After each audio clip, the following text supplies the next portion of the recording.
Everybody. आज हम पढ़ने वाले हैं हमारे बायोमोलिक्यूल का एक और नया टॉपिक जिसका नाम है double helix model of biological DNA.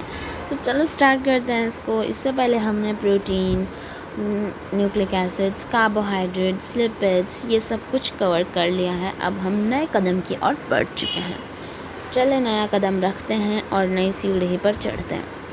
Double helix model of biological DNA, obviously बात ये है क्या, आप लोग को माइंड में आ रहा होगा ये कैसा मॉडल का नाम है। इस मॉडल का नाम डबल हेलिक्स इसलिए रखा है क्योंकि आप लोग सामने एक टेबल बनी हुई देख रहे होंगे। ये देखो टेबल क्या, सॉरी, ये दो स्ट्रैंड्स है। एक स्ट्रैंड ये है और दूसरा स्ट्रैंड ये है। ओके, तो दो स्ट्रैंड है। एक तो दोनों आप लोग देखोगे तो बिल्कुल अच्छे से देखोगे तो दोनों पैरेलल है बट एंटी पैरेलल है। एक का मुंह उस तरफ जा रहा है, एक का मुंह इस तरफ जा रहा है, बट दोनों है पैरेलल। अब देखो, एक ए के साथ टी जुड़ रहा है, एक जी के साथ सी जुड़ रहा है, एक फिर ए के साथ टी जुड़ रहा है, फिर जी के साथ टी सी जुड़ रहा है। ऐसा क्यों हो रहा है, यही तो हम आज पढ़ने वाले हैं। चलो, सबसे पहले ये मॉडल दिया था वॉटसन और क्रीक साइंटिस्ट ने। यहाँ पर सी गायब हो गया। वॉटसन क्रीक साइंटिस्ट ने ये मॉडल 1953 में दिया था और इन्होंने इसके ऊपर नोबेल प्राइज़ जीता था 1962 में। इसके अंदर क्या था, न्यूक्लियोटाइड। ये बेसिकली ये जो आपका डबल हेलिक्स मॉडल है वो न्यूक्लिक एसिड का ही पार्ट है। आप लोग इसे नया टॉपिक ना समझे, मतलब न्यूक्लिक एसिड का ही एक नया टॉपिक है, ऐसे समझे। पॉलीन्यूक्लियोटाइड्स, ये बहुत सारे पॉलीन्यूक्लियोटाइड है। न्यूक्लियोटाइड मैंने न्यूक्लिक एसिड में क्या बताया था, जब बहुत सारे न्यूक्लियोटाइड बनते हैं तो पॉलीन्यूक्लियोटाइड बनाते हैं। ये जैसे कि देखो, न्यूक्लियोटाइड, ठीक है। तो ये क्या बना रहे हैं, सारे पॉलीन्यूक्लियोटाइड बना रहे हैं, ठीक है। और ये क्या है, एंटी पैरेलल है, एक दूसरे के क्या है, पैरेलल जा रहे हैं। देखो, ये इस तरफ जा रहा है इसकी डायरेक्शन और इसके नीचे की तरफ जा रही है इसकी डायरेक्शन, तो इसे एंटी पैरेलल बोलते हैं। आपने फिजिक्स में पढ़ा होगा, मतलब ओपोजिट डायरेक्शन में जा रहा है। एंटी पैरेलल का मतलब ये है। अब देखो, इसकी जो बैकबोन है, बैकबोन बोले तो इसकी रीढ़ की हड्डी नहीं, इसकी जो इसका जो ये मतलब दिख रहा है आपको, ये शुगर फॉस्फेट का बना हुआ है। अब देखो, शुगर फॉस्फेट का कैसे, देखो ये एक फॉस्फेट, फिर शुगर, फिर फॉस्फेट, फिर शुगर, फिर फॉस्फेट, फिर शुगर, फिर फॉस्फेट, फिर शुगर, ठीक है। तो इसलिए हम इसको बोलते हैं बैकबोन इसकी किससे बनी हुई है, शुगर फॉस्फेट शुगर की बनी हुई है। तो इसको हम शुगर फॉस्फेट शुगर चेन, ये बहुत इंपॉर्टेंट है, ध्यान से पढ़ना है इस पॉइंट को, ठीक है। शुगर फॉस्फेट शुगर, इसकी बैकबोन पॉलीन्यूक्लियोटाइड की बैकबोन किसकी बनी हुई है, शुगर फॉस्फेट शुगर चेन की बनी हुई है। चलो आगे चलते हैं। The nitrogen bases are projected to more or less perpendicular to this bone but face inside। अब देखो, इसे बैकबोन क्यों बोला हमने, क्योंकि देखो इसका फेस तो क्या है, अंदर की साइड में जा रहा है ना, इसका फेस तो ये अंदर की साइड में जा रहा है, तो पीछे क्या होगी, ऑब्वियसली बात है हमारी बोन ही होगी, बैकबोन ही होगी। तो इसलिए हमने इसे क्या बोल दिया, परपेंडिकुलर टू बैकबोन है। परपेंडिकुलर बैकबोन क्यों बोला, अब आप लोग बोलेंगे ये देखो भाई, ये एक दूसरे के परपेंडिकुलर ही तो है, बताओ आप मुझे, ये परपेंडिकुलर ही तो जा रहा है इन बोन्स के, समझ में आ गया होगा। अब देखो, अब आप लोगों ने ये भी देखा होगा ए जी के साथ जुड़ रहा है। अभी ए जी है क्या भाई, AGTCA है क्या, हमने न्यूक्लिक एसिड में पढ़ा था। ध्यान रखिए कि ए मतलब एडेनिन, जी मतलब ग्वानिन, टी मतलब थाइमिन, और ये मैं आपको अभी बता देती हूँ, बाद में भी आ जाएगा। जो थाइमिन है ना, एक आप वर्ड पढ़ोगे, क्या एक वर्ड आप पढ़ोगे, थाइमिन, और एक वर्ड आप पढ़ोगे थियामीन। ये बच्चे दोनों वर्ड अलग अलग हैं, ये दोनों वर्ड अलग अलग हैं। थियामीन अलग चीज़ है, थाइमीन हमारा अलग चीज़ है। थाइमीन आपको पता है क्या है, प्यूरिन है ना। चलो, अब देखो, एक एडेनिन, देखो एक एडेनिन क्या है, प्यूरिन है, और थाइमिन क्या है, सॉरी थाइमिन प्यूरिन नहीं है, थाइमिन आप लोग बताओ थाइमिन क्या है। थाइमिन है हमारा पिरिमिडीन। सो एक पिरिमिडीन, एक थाइमिन सॉरी एक प्यूरिन एक पिरिमिडीन के साथ पेयर करेगा, एक प्यूरिन एक पिरिमिडीन के साथ पेयर करेगा। कैसे? जैसे देखो, एडेनिन और ये साइटोसिन क्या है? प्यूरिन। ग्वानिन और थाइमिन क्या है? पिरिमिडीन। एडेनिन किसके साथ पेयर कर रहा है? थाइमिन के साथ। प्यूरिन किसके साथ पेयर कर रहा है? पिरिमिडीन के साथ में। जी किसके साथ में पेयर कर रहा है? सी के साथ में। सी क्या है? प्यूरिन। जी क्या है? पिरिमिडीन। तो ये एक प्यूरिन एक पिरिमिडीन के साथ पेयर कर रहा है। इसकी चेन, इस पॉलीन्यूक्लियोटाइड चेन के अंदर एक पिरिमिडीन एक प्यूरिन के साथ में पेयर बना रहा है। देखो दिख रहा है आप लोगों को डायग्राम के अंदर, एक प्यूरिन एक पिरिमिडीन के साथ में पेयर बना रहा है। एक प्यूरिन मतलब ये वाला प्यूरिन एक पिरिमिडीन के साथ पेयर बना रहा है। एक पिरिमिडीन एक पेयर के साथ इसके साथ में पेयर बना रहा है। और अब आपको ये भी ध्यान से देखने वाली बात है कि जो जीसी है वो 3 बॉन्ड है। ये बॉन्ड है, ठीक है, ये वाला बॉन्ड है, ये देखो ये बॉन्ड है, ये बॉन्ड है, ठीक है, 3 बॉन्ड है। और हमारा एटी में 2 ही बॉन्ड है। ऐसा क्यों है मैम? ये भी पढ़ेंगे।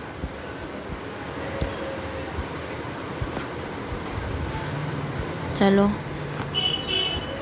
थोड़ा सा स्पेस मिल जाएगा लिखने के लिए, तो मैं थोड़ा छोटा कर देती हूँ इसको। चलो इतना सही है, आपको भी अच्छे से दिखता रहेगा। ये हमने पढ़ लिया है। There are 2 hydrogen bonds between 80, देखो ये आ गया। There are 2 hydrogen bonds between 80 and 3 hydrogen bonds between GC। ये छोटा सा डायग्राम बना के दिखा दिया ताकि आप लोग भूलो नहीं है, ठीक है। Double standard DNA always shows complementary base pairing. ये बैकबोन है आपकी, शुगर फॉस्फेट शुगर की बनी है। और न्यूक्लिक एसिड में कौन सा बॉन्ड होता है? रे बताओ रे, कमेंट करके बताओ। फॉस्फोडीएस्टर बॉन्ड, फॉस्फोडीएस्टर बॉन्ड। तो शुगर फॉस्फेट शुगर के अंदर कौन सा बॉन्ड है? फॉस्फोडीएस्टर बॉन्ड, फॉस्फोडीएस्टर बॉन्ड। अब देखो एक चार्गव्स रूल था। चार्गव्स रूल हमारा क्या कहता है? चार्गव्स रूल हमारा कहता है प्यूरिन इक्वल टू पिरिमिडीन। मतलब जितना प्यूरिन होगा उतना पिरिमिडीन होगा। जैसे GC, अब C प्यूरिन और पिरिमिडीन G। तो अब G 50% है, 50 तो नहीं हो सकता, खैर G 30% है, तो आपका C भी क्या होगा? 30%। और प्यूरिन इक्वल टू पिरिमिडीन। अब देखो जैसे AG आपका प्यूरिन अगर 50% है तो ये पिरिमिडीन भी 50% होगा, ठीक है। अब इसके न्यूमेरिकल आते हैं कुछ, वो न्यूमेरिकल आप लोग एक बार ट्राई करना और मैं एक बार इसके आंसर्स को हाइड कर देती। अब देखो आपका क्वेश्चन क्या बोल रहा है? In a double standard DNA if percentage of cytosine base is question दिख रहा होगा ना आपको। साइटोसिन बेस इज़ 15%, मतलब साइटोसिन कितना है? 15% है। साइटोसिन 15% है। Then what will the percentage of adenine? Adenine का कितनी परसेंटेज होगा? तो आप लोग याद रखें कि जितना C होगा उतना ही G होगा, क्योंकि ये दोनों एक साथ पेयर कर रहे हैं। तो ये दोनों कितना हो गया? 15% मतलब 15 + 15 = 30% हो गए, ठीक है। और अब कौन बचा है? 80 बचा। अब देखो 100 में से 30 माइनस कर दो, 100 में से 30 गए तो 70 बचे, मतलब ये पूरा 70% है। अब जितना ही होगा उतना ही होगा, तो 17 का हाफ कर दो, हाफ इसको दे दो, हाफ इसको दे दो, तो 35% ये, 35% ये। और हमसे पूछा क्या है इसमें? एडेनिन कितना है, तो एडेनिन कितना है? 35% है। होप आप लोगों को समझ में आ गया होगा। तो इसीलिए मैं आपको अब सेकंड क्वेश्चन भी देती हूँ, आंसर आप लोग यहाँ से देख सकते हैं। सेकंड का भी मुझे आंसर, अब देखो परसेंटेज ऑफ पिरिमिडीन निकालना है। इफ़ एडेनिन इज़ 13%, अगर एडेनिन 13% है तो पिरिमिडिन कितना होगा? सबसे पहले तो अब जितना प्यूरिन होगा, हमने ऊपर ही क्या लिखा था, प्यूरिन इक्वल टू पिरिमिडिन। अब देखो ये हमेशा याद रखो, प्यूरिन हमेशा 50% होता है और पिरिमिडिन 50% होता है। तो इससे पता लग गया कि हमारा जो पिरिमिडिन होगा वो 50% होगा। बट अगर इसको भी आपको क्वेश्चन से चार्गफ रूल से करना तो आप लोग करो। ये देखो स्क्रीनशॉट ले लीजिए। आगे बढ़ते हैं हम लोग।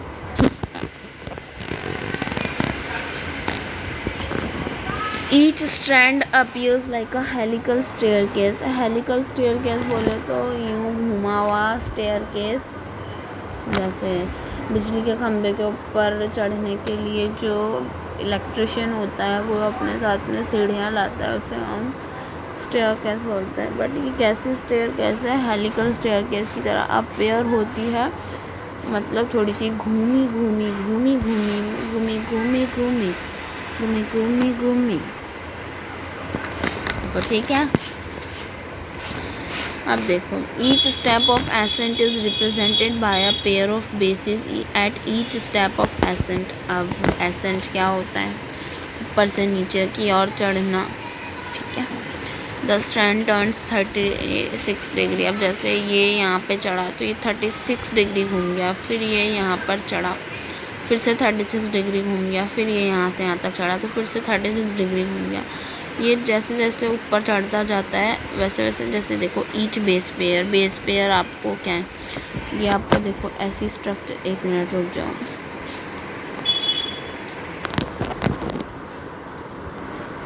मैं दिखाती हूँ बच्चों आपको। तो ये क्या हो रहा है, वाइट कलर देखो, ये ऐसे, अरे यार मेरी तो ड्राइंग भी बहुत गंदी है, ऐसे ऐसे ऐसे, फिर ऐसे ऐसे और ऐसे है, ठीक है। तो अब इसके अंदर क्या है, स्टेयरकेस ऐसे ऐसे ऐसे आपको कुछ दिख रहे होंगे। तो ये है बेस पेयर। काउंट करने मत बैठ जाना, डीएनए जैसा लग रहा है ना थोड़ा सा। ये है बेस पेयर। अब देखो जैसे कि एक ये हम यहाँ से ऊपर चढ़ रहे हैं, हम यहाँ से ही ऊपर चढ़ रहे हैं, ऊपर चढ़ रहे हैं तो ऊपर चढ़ रहे हैं तो 36 डिग्री यहाँ पर घूम गया, फिर 36 यहाँ पर घूम गया, 36 यहाँ पर घूम गया, 36 यहाँ पर घूम गया, ऐसे 36 डिग्री घूमता जा रहा है, ठीक है। अब क्या देखना है हमें, अब देखो इसका जो डायामीटर होता है, मतलब ये कितना है, 20 एंगस्ट्रॉम। 20 एंगस्ट्रॉम। एंगस्ट्रॉम की वैल्यू बताओ मीटर में कमेंट सेक्शन में फटाफट। अब क्या बचा हुआ है, देखो ये देखो, हर एक समझ लो ये पूरा एक न्यूक्लियोटाइड यहाँ पे ख़त्म हो जा रहा है हमारा, ठीक है। एक ये पिच बोले तो बताओ फटाफट। डिस्टेंस, तो ये पूरी जो डिस्टेंस है वो कितनी होगी, मतलब एक पिच है ये, एक पूरा वो हेलिकल स्टेयरकेस से एक, तो ये कितना है, 34 एंगस्ट्रॉम। 34 एंगस्ट्रॉम का है। फिर हमारा आता है, डायग्राम में देख लो, फिर एक बेस पेयर के अंदर एक बेस पेयर 3.4, और पूरे एक पिच के अंदर कितने हैं हमारे पास में, 34 एंगस्ट्रॉम।